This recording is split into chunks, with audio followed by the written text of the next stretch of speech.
जब हम किसी वार के बारे में सुनते हैं तो हमें सबसे पहले 1971 की जंग याद आ जाती है, क्योंकि इतिहास में पहली बार था कि पाकिस्तान के 90,000 से ज्यादा सैनिक एक साथ सरेंडर किए थे। ये अब तक का सबसे बड़ा आर्मी सरेंडर था। इसकी सबसे प्रमुख वजह थी भारतीय सेना के प्रमुख सैम मानेकशॉ। जी हाँ, सैम मानेकशॉ भारतीय सेना के सबसे बहादुर जवानों में से एक थे। सैम मानेकशॉ का जन्म सन 3 अप्रैल सन 1914 को अमृतसर पंजाब में रहने वाले पारसी परिवार में हुआ था। सैम मानेकशॉ, जिन्हें हम आर्मी प्रमुख के कारण जानते हैं, दरअसल उनका सपना तो कुछ और ही था। जी हाँ, सैम मानेकशॉ डॉक्टर बनना चाहते थे क्योंकि इनके फादर एक डॉक्टर थे। दरअसल जब सैम मानेकशॉ 15 साल के थे तब इन्होंने अपने पिता से लंदन में डॉक्टर की पढ़ाई करने की जिद पाली, लेकिन इनके पिता ने ये कहकर मना कर दिया कि तुम अभी सिर्फ 15 साल के हो, कुछ और बड़े हो जाओ तब तुम वहाँ जाना। सैम बहुत निराश हुए और वे काफी जिद्दी टाइप की किस्म के लड़के थे, लेकिन सैम ने गुस्से में अपने डॉक्टर का सपना बीच में ही छोड़ दिया और आर्मी में भर्ती होने का सोचा। उन्होंने अपने पिता से लड़ झगड़कर आर्मी के एग्जाम में बैठकर और उससे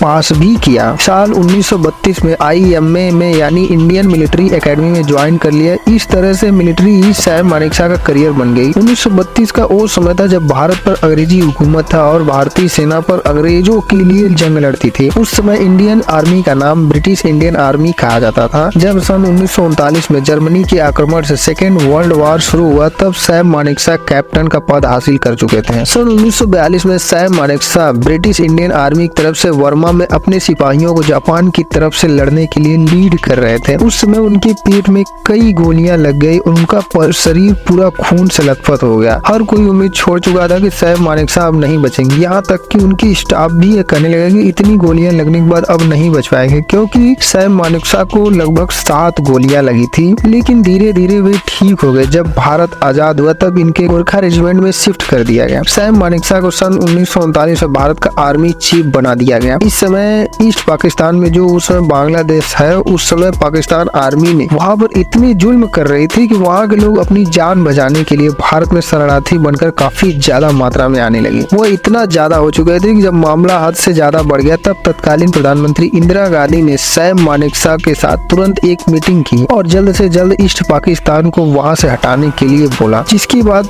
भारत व पाकिस्तान के बीच युद्ध हुआ। 3 दिसंबर सन 1971 को यह शुरू हुआ। सैम मानेकशॉ के नेतृत्व में भारत का पलटा शुरू से ही भारी था, जहां भारतीय सेना एक के बाद एक जगह अपने कब्जे में लेना शुरू कर दी थी। भारतीय सेना ने अपने पूरे दमखम के साथ यह युद्ध लड़ा। इसके बाद सिर्फ 3 दिनों में यानी 16 दिसंबर 1971 को पाकिस्तान ने भारत के सामने घुटने टेक दिए। जब पाकिस्तान ने सरेंडर किया तब उस समय पाकिस्तान की सेना हमारे भारतीय सेना से नंबर में ही नहीं बल्कि हथियारों में भारत से काफी ज्यादा मात्रा में उनके पास उपलब्ध थी। लेकिन सैम मानेकशॉ की रणनीति के कारण ही पाकिस्तान पूरी 91,000 आर्मी ने सरेंडर कर दिया, तब जाकर आज का बांग्लादेश बना। अब इस समय इस पर एक सैम मानेकशॉ के जीवन पर एक फिल्म आ रही है विक्की कौशल की, सैम बहादुर, जो कि काफी अच्छी फिल्म होने वाली है। अगर आप अपने इंडियन आर्मी से प्यार करते हो तो इस वीडियो को लाइक और चैनल को सब्सक्राइब करें।